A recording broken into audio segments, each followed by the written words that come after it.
नमस्कार दोस्तों, मेरा नाम भव्य मंगला है। मैं IATF क्वालिफाइड ऑडिटर हूँ। पिछले 18 सालों से ऑटोमोटिव सेक्टर में ऑडिट कर रहा हूँ। एक और बेहतरीन टॉपिक लेके आया हूँ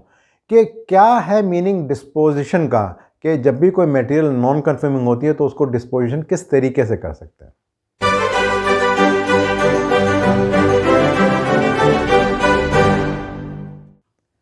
इन जनरल दिवाली के आसपास हम सबके घरों में सफाई होती है, और जब सफाई होती है तो कुछ बहुत इंटरेस्टिंग चीज़ें निकल के आती हैं। हो सकता है कोई पुरानी शर्ट निकल के आए, कोई पुरानी ड्रेस निकल के आए, जो कोई पुरानी फ़ोटो होती हैं जो 10 साल 20 साल पहले हमने कभी खींची होती हैं, वो निकल के आती हैं। तो हम क्या करते हैं उसको, या तो हमें लगता है कोई अच्छी चीज़ है तो उसको यूज़ कर लेते हैं, या अगर हमें लगता है कोई चीज़ ख़राब है लेकिन बहुत चीज़ से दबी हुई है तो उसको हम स्क्रैप कर देते हैं, बेच देते हैं, कुछ ना कुछ ऐसा हम करते हैं। तो ये जो पर्टिकुलर टॉपिक है डिस्पोजिशन का और क्या तरीके हैं, एग्जैक्टली इसी के बारे में।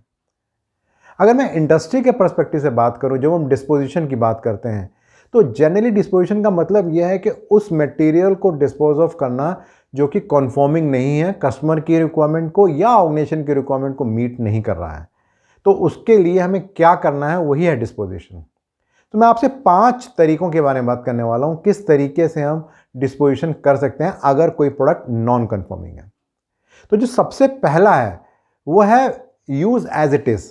यानी कि आपने उस मटेरियल को जैसे मिला था आपने उसको वैसे ही रिलीज़ कर दिया, लेकिन उसमें चैलेंज ये रहता है कि मे बी हमें कोई कंसेशन लेना पड़ता है कस्टमर से, या मे बी इंटरनली। उसके लिए हो सकता है हमें एक सर्टन क्वांटिटी डिसाइड कर लें, या टाइम डिसाइड कर लें, या लोकेशन डिसाइड कर लें कि अगर हमें किसी कस्टमर की 5 लोकेशन में देना है तो मे बी सिर्फ इसी एक लोकेशन में देंगे, बाकी 4 लोकेशन में हम नहीं दे सकते। अगर मैं कोई एक एग्जांपल की बात करूं तो बहुत कॉमन होता है कि जब हम कोई प्रोडक्ट पेंटिंग करते हैं तो पेंटिंग के बाद कई बार शेड वेरिएशन आता है, जो मे बी ऑर्गेनाइजेशन के लेवल पे तो समझ में आता है कि शेड वेरिएशन है, लेकिन मे बी कस्टमर को उतना डिफरेंस महसूस नहीं होगा, तो वो भी होता है। या कई बार बहुत सारे केमिकल्स ऐसे होते हैं इनकी एक सर्टन शेल्फ लाइफ होती है, 3 महीना, 6 महीना, 12 महीना। अगर वो ओवर हो जाती है तो क्या करें उसको, तो कई बार उसके लिए भी हम इस तरह का कंसेशन ले सकते हैं। जो दूसरा एक इंटरेस्टिंग तरीका होता है वो होता है डाउनग्रेड। डाउनग्रेड का मतलब यह है कि आपने एक मटेरियल को बनाया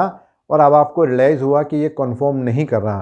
तो मे बी उसका हम एक लेवल कम कर लें विद रिस्पेक्ट टू स्पेसिफिकेशन, और फिर हम उसको कस्टमर को ऑफर करें कि क्या कस्टमर उसको एक्सेप्ट करेगा या नहीं करेगा। एक एग्जांपल की तरह बात करें तो अक्सर स्टील मिल में ऐसा होता है कि एक सर्टन केमिकल कंपोजिशन है, कार्बन की, सल्फर की, फास्फोरस की, अलग अलग मेटलिक की,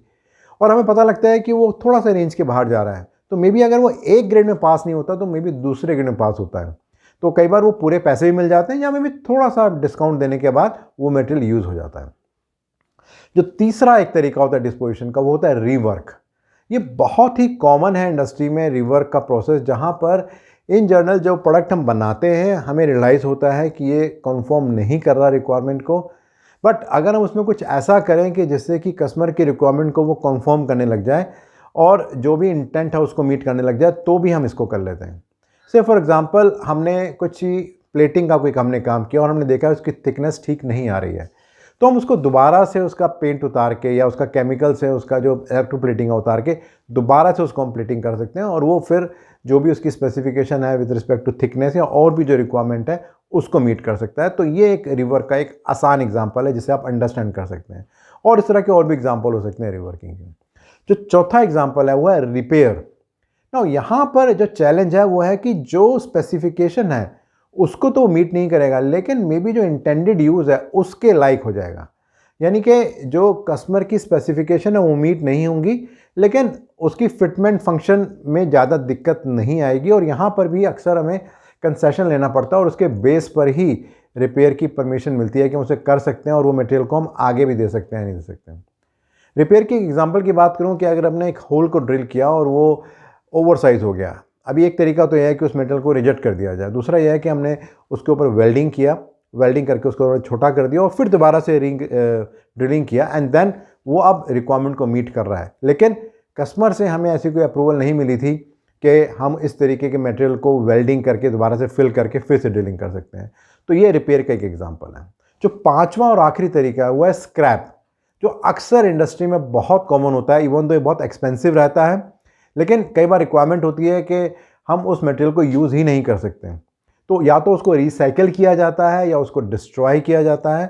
बट इसमें एक बात समझने की बहुत ज़रूरी है कि जब भी हम डिसाइड कर रहे हैं तो हमें देखना पड़ेगा कि स्क्रैप करने की भी अपने आप में कॉस्ट होती है, तो वो कितनी होनी चाहिए और कितनी मिनिमाइज़ करनी चाहिए उसको हमें देखना है। और अक्सर बहुत बार इंडस्ट्री में ऐसा भी होता है कि ये भी कस्टमर का और ऑर्गेनाइजेशन का कॉन्ट्रैक्ट होता है कि हमें स्क्रैप करने से पहले उसको हमें इस कंडीशन में लेके आना है कि वो दोबारा से यूज़ नहीं हो सकें। से फॉर एग्ज़ाम्पल अगर बात की जाए बैटरीज़ के बारे में, तो बैटरीज़ को अक्सर स्क्रैप किया जाता है, या ऐसे बहुत सारे प्रोडक्ट ऐसे होते हैं जो अगर ओईएम को रिक्वायरमेंट को फुलफ़िल नहीं करते तो हम कई बार सोचते हैं उसको आफ्टर मार्केट में चला दें, लेकिन अगर कस्टमर का अप्रूवल नहीं है तो उस केस में वो अलाउड नहीं है, तो उसको हमें प्रॉपर वे में स्क्रैप करना है। जैसे कई बार कोई लाल रंग का पेंट हम लगा देते हैं या मे बी उसको डैमेज कर सकते हैं, ये सब तरीके होते हैं। अगर मैं बताऊं, मैंने आपको 5 तरीकों के बारे में बताया कि किस तरीके से हम नॉन कन्फर्मिंग मटेरियल का डिस्पोजिशन कर सकते हैं। पहला तो रिलीज है as it is in the form of concession, दूसरा है डाउनग्रेड, तीसरा है रिवर्क, चौथा है रिपेयर और पांचवा है विद रिस्पेक्ट टू स्क्रैप, कि हम किस तरीके से उसको डिस्पोज ऑफ कर सकते हैं। अब बात करते हैं कुछ इंडस्ट्री के चैलेंजेस के बारे में कि क्या क्या इंडस्ट्री के चैलेंजेस हैं। तो जो सबसे पहला इंपॉर्टेंट चैलेंज है वो तो यही है कि कितना कॉमन है डॉक्यूमेंट करना इस बात को कि एक्चुअली में हमारे यहाँ पे डिस्पोजिशन हुआ है और उसका हमने क्या एक्शन लिया है। ये बहुत कम देखने को मिलता है। दूसरी बात, हमने डिस्पोज ऑफ तो कर दिया, लेकिन क्या हमने उसको एनालाइज किया, क्या हमने अंडरस्टैंड करने की कोशिश की कि क्यों हुआ था, क्या उसके कारण थे और किस तरीके से उसको हम टेक केयर कर सकते हैं। देन थर्डली, कितना कॉमन होता है कि हम कस्टमर को बताते हैं कि अब आपका जो मटेरियल हमने स्क्रैप किया है वो हम बजाय पूरी तरह स्क्रैप करने के हम आफ्टर मार्केट में दे रहे हैं, जो अक्सर बहुत कॉमन होता है और विदाउट कस्टमर के कम्युनिकेशन के, और उस तरीके से हम करते हैं। एंड देन सबसे इंपॉर्टेंट बात यह है कि कई बार कस्टमर की बस स्पेसिफिक रिक्वायरमेंट होती है कि आपको स्क्रैप करने से पहले उसको अनयूजेबल करना है, यानी कि वो कहीं भी यूज़ ना हो सके।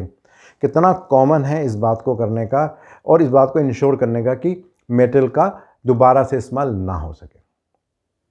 मेरा जो अगला टॉपिक रहेगा वो इसी सीरीज़ में रहेगा और मैं बात करने वाला हूँ आपसे 4M चेंज के बारे में, जो मैन मशीन मटेरियल मेथड के कारण हर इंडस्ट्री में आता है। रेगुलरली बहुत सारे फीडबैक्स आ रहे हैं आपके और हेल्प कर रहे हैं अंडरस्टैंड करने के लिए आपकी क्या एक्सपेक्टेशन है। सो प्लीज़ उसको आप कंटिन्यू कीजिए।